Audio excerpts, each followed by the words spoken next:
Not sure if your business partnership is a true solid partnership? Feeling like you're still in the dating stages of the relationship and not sure if you're committed yet? Strategies in this video will help you establish a great foundation for a business relationship, for a business partnership, or deepen the one that you already have started.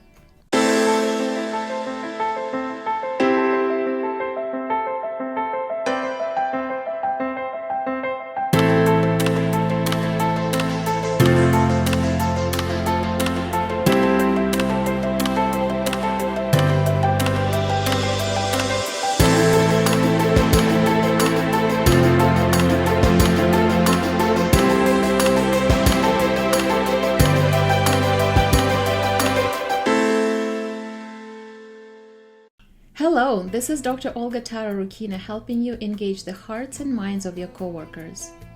Partnership in business can be both a rewarding personal experience and it can take your business to the next level.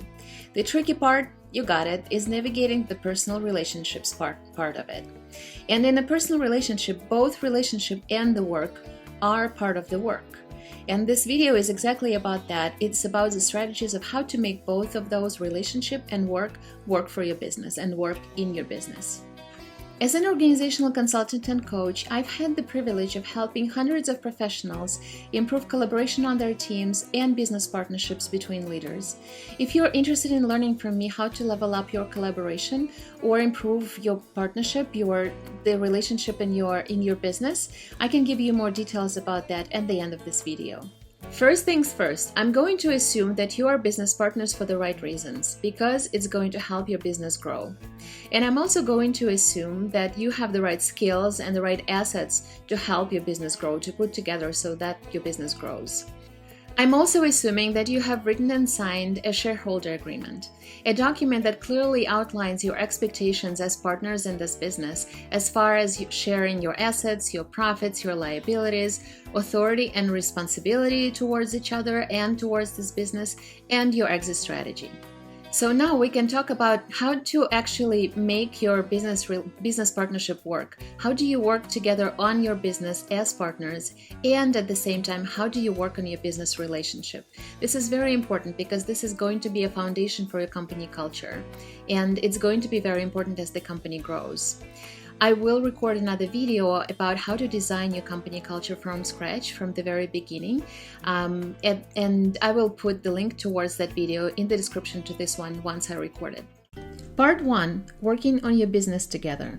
You will need to explicitly discuss and agree on things like what is the purpose and boundaries of your business partnership? What is it that you are creating together? What is it that you are working on together? What is the change, innovation, and difference that your joint venture is making in the world? And what is off limits? What business and money are you going to be saying no to? What is off limits to you in terms of what kinds of business and ways of working is something that you're not going to be supporting? What work will you, if you will, be taking pro bono? What kind of work can that be? How much of your portfolio can that be? And what would be the circumstances under which taking pro bono work would be possible for you? What further possibilities, if things go well, can you potentially foresee for your business to grow into? These days, businesses can grow very fast, and having that expansive vision can be very helpful. Next question you should consider and discuss explicitly is your biggest hopes and your biggest concerns at this time about your business. This is, by the way, the kind of questions that you probably want to go back to on a regular basis, maybe every 6 months or a year at least. Next question to discuss is how much time do you want to invest into this business partnership?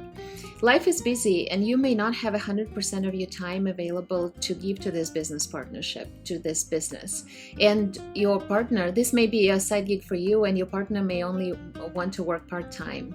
So this is something that you really want to discuss explicitly together and make sure that you land on something that is fair to both of you. Next thing to discuss is boundaries with other parts of life and other businesses. If, for example, at some point you only have half the time that you agreed to give to this business, or your partner has half the time and they need to share that time at that particular moment, they need to share that time between their family and this business, how are you going to navigate this? Are you going to cover for them? What is the amount, the fair amount of covering that you're going to give each other, and how are you going to navigate this together? How are you each going to prioritize things between the busy life, between the family, this business, and other businesses that you may have? What are you going to do with the slack? Is there the same person who is going to pick up the slack all the time? Shall we keep clients for this business partnership only in this business together?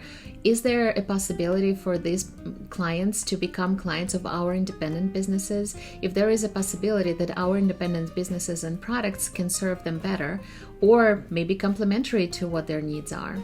Make sure you explicitly discuss that and agree on what is fair to both of you. Next question to discuss is the risks that you see in this business and in you two working together.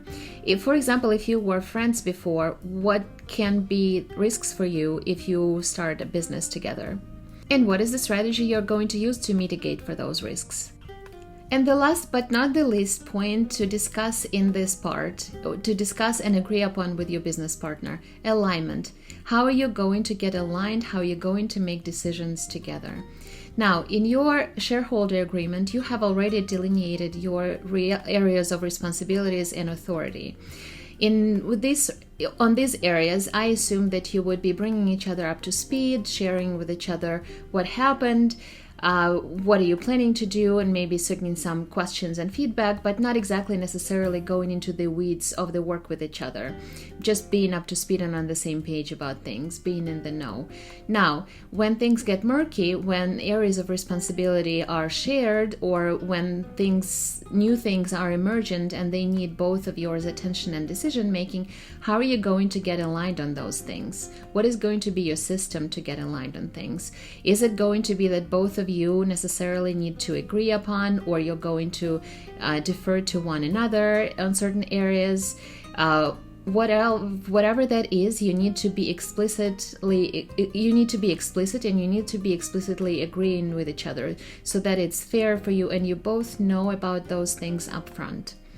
There is one more thing to alignment, and that is the system of alignment, meaning how often do you meet to discuss certain things. It can be a meeting a week, for example, if that works for you, or it can be 2 meetings a week, for example, the first meeting of the week and the last meeting of the week, in which you discuss what is your plan for the week, what is your intention for the week, what you think is going to happen, what major your concerns, what support and help do you need from each other, and things like that. And at the end of the week, you can discuss how things went, what lessons did you learn, and what are your plans for the future based on how things went this week.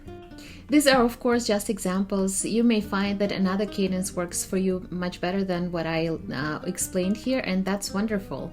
The most important thing is that you agree up front on those things, you are explicit, and you're open and transparent with your partner about things and how you're going to make those decisions and how you're going to proceed in your business. Part 2. Working on your business relationship together. Based on my research, workplace relationships consist of 4 components. The first one is trust, the ability to confide in the other, be vulnerable to their action, take a risk on them. The second one is clarity both of interpersonal roles, of the roles that people have in the work with each other, but also clarity on identities and motivations of each other. Number 3 is significance. It's attributing value and importance to the other person, both as a person, as a human being, and as a coworker, and appreciating each other as such. And the fourth one is closeness. It is the intensity and the flow of exchange of feelings and emotions with each other, of thoughts and feelings with each other. It's the experience of feeling connected. It is important to understand these 4 components of workplace relationships because as you develop and grow your relationship, you want to increase those. You want to increase trust, you want to increase clarity, you want to increase closeness, and you want to increase significance. To work well together on a human level, there are basically 4 main questions that you need to answer together in order to understand and be clear on what is the relationship that you are building together. They're basically your rules of engagement, or your ground rules, if you will, for your relationship. The first question is about the feeling. It's about how do you want the process of your working together to feel like to you? Do you want it to be fun? Do you want it to be laid back and relaxed? Do you want it to be fast? Do you want it to be formal? What is the feeling that is going to support you doing your best work, and it's going to support you delivering the best results for your customer, delivering the best products for your customer? The second question is, what do you need from each other to be productive? And this question has a few sub-questions to it. So, do you need anything? What kind of support do you need from each other to be productive? So, for example, do you need some time alone? Do you like loud music as you work? Do you need some human connection before you go live, before you do anything? Do you need to pick up your child at the specific time, or do you need any other kind of patience maybe with you as you're navigating new systems? What is your working style? Maybe you need feedback often, or maybe you need some space for you to work on your own thing before you're ready to share it. Those things are important to understand about each other and your working styles. And the last sub-question to the second question is your pet peeves. Those are the things that would tick each other off and just be distracting. For me, for example, it's wasting time. I cannot stand wasting time, and I make sure that I let all my coworkers know about that. Other people may have pet peeves such as coming unprepared to meetings or smacking chewing gum, for example. Whatever that is, lay those out so that you don't tick each other off and you don't distract each other unnecessarily. The third question is, what do you want from each other? Maybe you want to learn something from each other, or maybe you want to learn something on the work and in this business. Maybe there was a skill that you are working on that you want to get feedback on, or to get an opportunity to practice that skill and see how far you have gone in that skill, or how far you still need to go in that one, and you need an opportunity to do that. And the last question in this part, but definitely not the least: what are you going to do when things get difficult?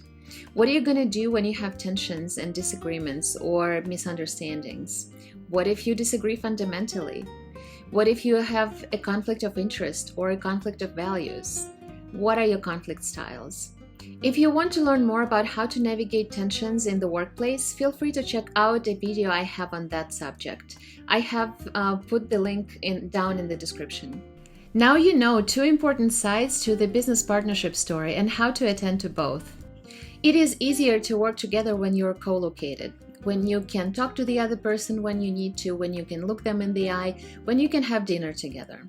It is much more challenging to do that remotely, but if you have to, as business partners, I put together a guide on how to make virtual collaboration successful. If you are interested, check this out. I put the link below this video in the description. If you like this video, please let me know by liking it, but most importantly, by sharing it with your friends and business partners. I would definitely share it with the business partner that you have in mind, that you want to have that conversation that we talked about. And I encourage you to have those conversations that we discussed earlier in this video. Sharing this video with them may help them come prepared to the table, and that may jumpstart your conversation. Comment below with helpful if this video helped you, and subscribe to my channel and hit the bell to make sure that you get notified every time I post a new video every week. Now, if you're interested in taking this further and get coaching for you as business partners to jumpstart your company and its culture, I do custom coaching. If you're interested, go to my website, drolgatara.com, to fill out an application and find out about more details. Then, if it looks like we're potentially well suited to be working together, then me or somebody on my team will be reaching out to you directly. Like this video and let me know in the comments below, or even better, in the survey. I actually put the link to the survey below in the description for this video, what other questions or concerns you have about business partnerships, collaboration, or organizational culture. I will do my best to put together a video to help you. Thank you so much for watching, and I'll see you in the next video.